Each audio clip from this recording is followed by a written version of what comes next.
Okay, we're here at Richmond Park in Inchicore, home of St Pat's, and a significant day for the club today. The club captain Ian Bermingham is with me. As you can see, he's modelling the new jersey which St Pat's will be wearing for the rest of the season, showing their connection with Pieta House, which is great to see, great for the club, great for the community, and great for Pieta House as well. Ian, a bit of a distraction this morning. You were on modelling duties and press conference duties. But a big game coming up now on Friday against Bray Wanderers, and going into it off the back of one of your better performances of the season, certainly one of your best results of the season here against Derry. Yeah, look, it's been a disappointing season so far for us, but as you said, we had a good performance on Friday against Derry, and we're looking to take that into the game against Bray on Friday.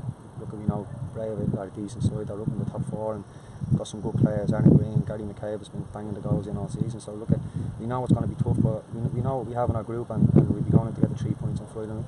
You're the longest serving player at the club, as you said, club captain as well. You've seen a lot of good times. I think 6 trophies won under Liam Buckley's guidance so far. Why has it been different this season? Why has it been a difficult campaign? Because we haven't been winning games, but no, look, we've lost players over the last few years, but look, we haven't played as players. We haven't played up to the standards that we should be this year. And as I said, we're coming into the business end of the season now. We've got 11 games left and 11 cup finals really.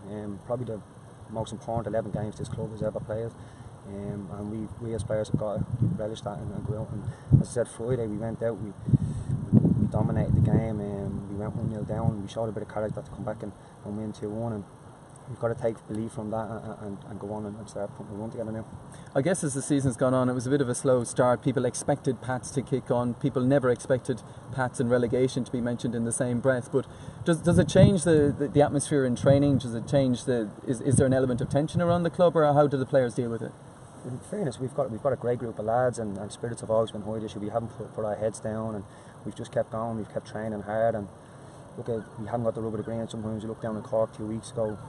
Yeah, it's 100% not a penalty. It goes against us. We get a man sent off. But look, we dug in right to the end, and we could have probably nicked a draw in the end. But no, we've got a great group of lads here, and we're confident that we can get ourselves out of the situation we're in. And as I said, we'll just keep working hard, and I think the win on Friday will give us a boost now. You mentioned the sending off. That was on Garvin down in Cork, which is a real disappointment, as he was just coming back home and looking to get going. But Killian Brennan has come in as well, as come back to the club. You've got Jordy Balk, who's come in at centre half, made his debut against Derry. Just that injection of new faces and new blood must have been a big boost at this time of the season. Yeah, definitely. The 3 quality players you could see in training, the games even. The 3 of them made their debut in a friendly against Hearts, and the 3 of them were excellent. We played well that night. We brought it into Cork, and obviously Owen got sent off. But last week Killian was very good as well, as Jordy was.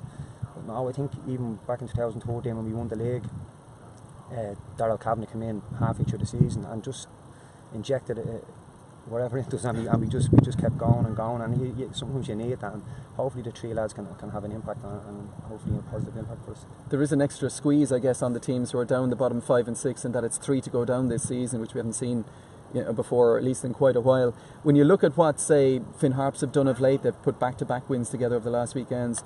Bohemians have found a bit of form. Limerick are in a decent position as well. What back-to-back wins, or even 3 in a row, could do for any side down there is huge.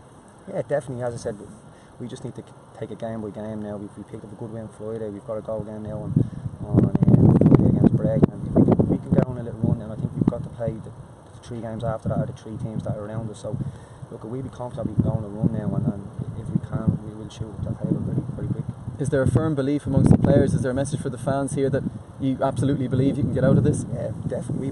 We've believed all along. We know we have the quality, but as I said, we can't keep saying that. We know we have the quality. We know we have to work. We need to go out and do it on the pitch now, and it's up to us to stand up and do it. But the fans, the other day we were only speaking about the lads. They were excellent.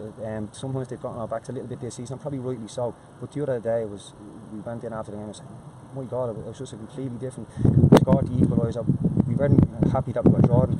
Got the ball back to and they spurred us on, and they did really spur us on Friday. So hopefully they can come out now on Friday again in their numbers and roar us on again to win. Yeah, and it makes a difference in this situation, doesn't it? You need everybody behind you. Yeah, definitely. Look, we want them all down here, as many as we can, get them shouting on to us and giving us that little bit of lift, and hopefully they can do that again on Friday. Alright, Ian, thanks a million. We'll be here with the cameras on Friday, St Pat's against Bray, live on Air Sport. Our coverage starts I think around 7:30.